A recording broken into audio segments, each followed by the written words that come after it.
Hey guys, it's me. It's Wednesday.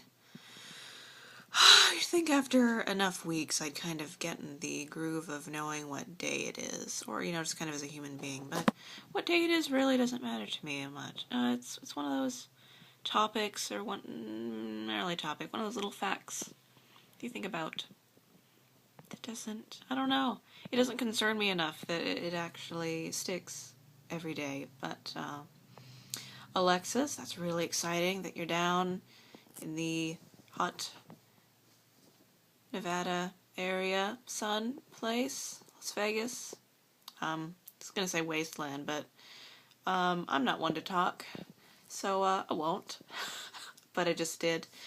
But that's really cool. You have a ton of room, and you have like an extra room. You could make it like an office, and you'll have a ton of space to just work. You could set up, and that could be like your novel writing room. Be pretty cool. Or I don't know, have I don't know, parties, nerd parties. You could find other nerd parties and have a nerd fighter nerd party. That'd be fun. Yeah, I think it's kind of funny that I might sub for you. I was talking to someone about it last night, and we both thought it was kind of hilarious. Because I was telling her about the paperwork, because I have my orientation. It was on a different day than I thought it was. Well, I knew it was on the 30th, but for some reason in my head that meant the 20th. So it's next Thursday. But most of the paperwork is like W-4 and health check stuff, just so you can make sure you don't have any communicable diseases or any of the really noticeable ones and easy to test ones. But there's also an oath of office. You take an oath of office to be a substitute teacher. And I found that interesting. Because when I think of people taking oaths to take offices, I think of the president and military service and mayors, but I don't think about substitute teachers often. But, so they're taking it very seriously. Probably unnecessarily so, but who's to judge? But I'm really gonna have to see what happens there. How bad it actually is, because, substitute teachers, it's so very bad that it's kind of stereotypically bad. Everybody knows what you're supposed to do when you get the sub and all of the pranks you're supposed to play, etc. So we'll see how bad it is. But I'm kind of interested. I don't want to ever be a teacher, but it is. I am looking forward to seeing school from the other side. So that's interesting. Just enough of a glimpse to kind of get behind the curtain and kind of see how things work. That does interest me.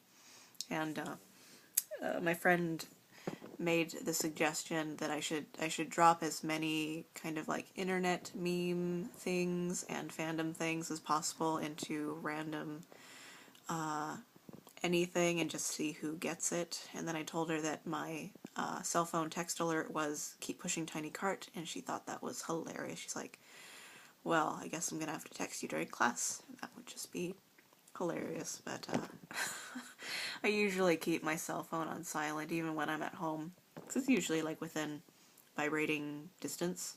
I can just like a spider, I can just as long as some part of my elbow is touching the table, I can feel it vibrating somewhere. But I was thinking about this, and then she brought it up, and I think it'd be fun, is just to have a different accent, just fake one for a day.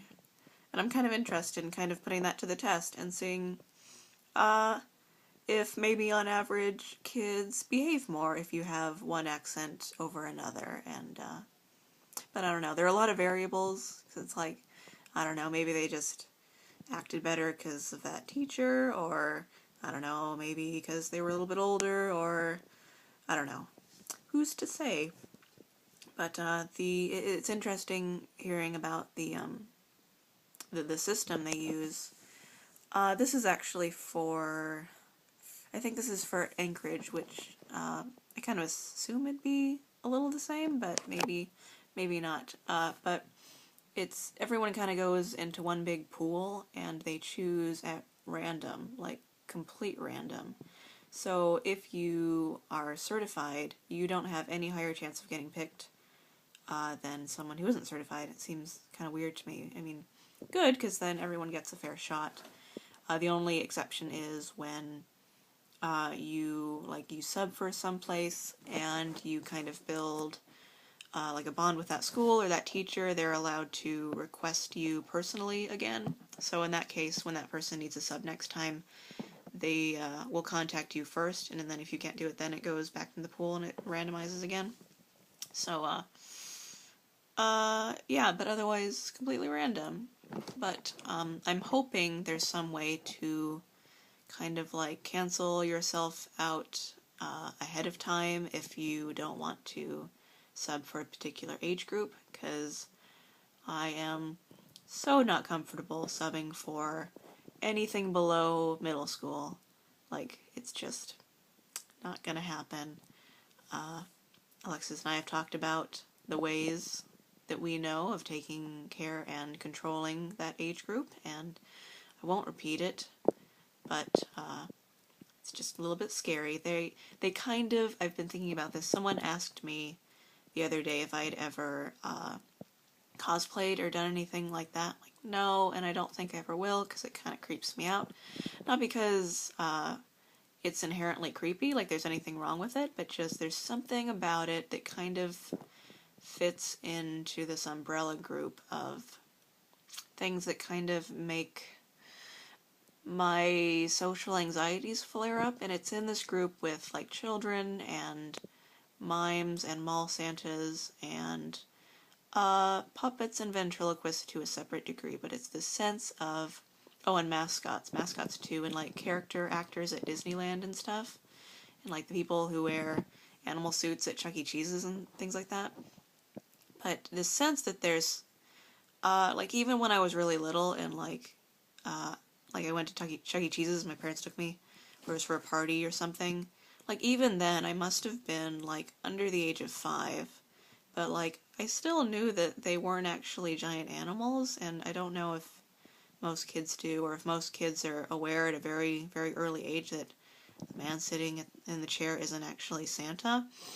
But I don't know. I also have never really believed in Santa, so it's just kind of weird. It's this sense of there's a person under there wearing a mask, and for some reason they won't take it off to talk to me as a person. They're like hiding under this facade, and either they won't take it off, or they refuse to acknowledge that there even is a facade, and it really bothers me.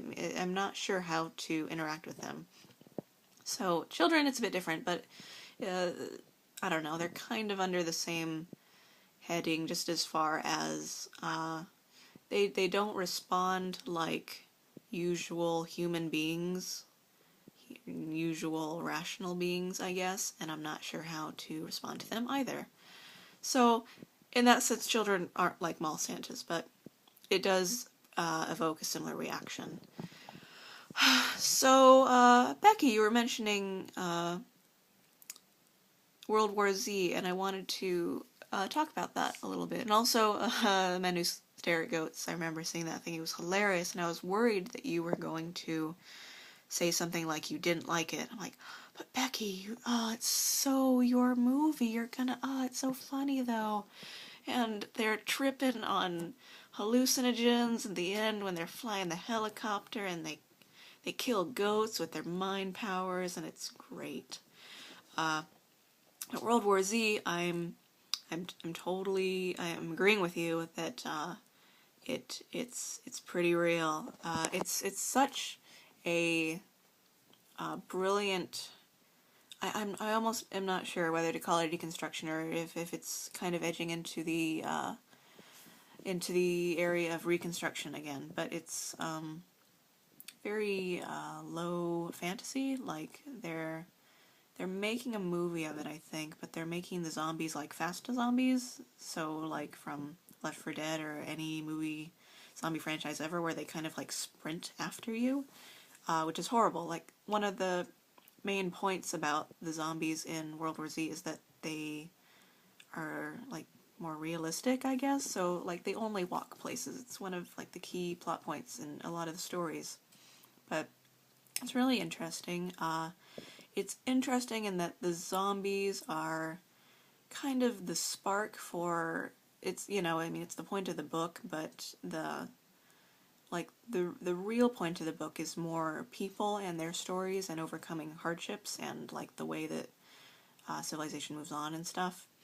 But the author is really fantastic with, there's a huge ratio of wham lines per chapter or per segment, and it's just, I don't know how familiar you are with that phrase. I'm pretty sure it's from TV tropes, but it's just like a line that just changes everything, and it just like, wham, it just hits you in the face. But it has a lot of those, and its brilliance as far as style, I think, is that it is so good at suggesting a lot in very few words. So I totally understand what Becky means when she says that it's very graphic, but it very rarely actually is. It's more like, I don't know, like it uses horror in a really effective way in that it never actually, well, it does. It doesn't show you often like the dirty, bloody, really gory bits, but it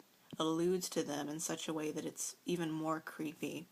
Like I have it on my Kindle, and I have a lot of lines marked because I am often impressed with this book.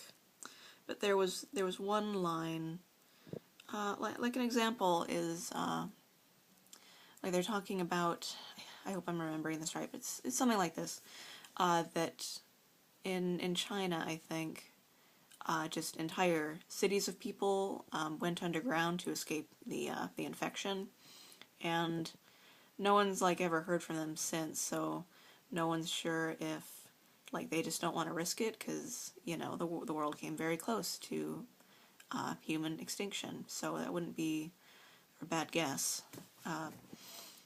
But so no one's heard back from them. But also what one of the interviewee is saying is that no one wants to, because, you know, maybe there's a whole city of people under there, you know, existing, and maybe they go looking for this lost city and they open a door and 23 million zombies pour out.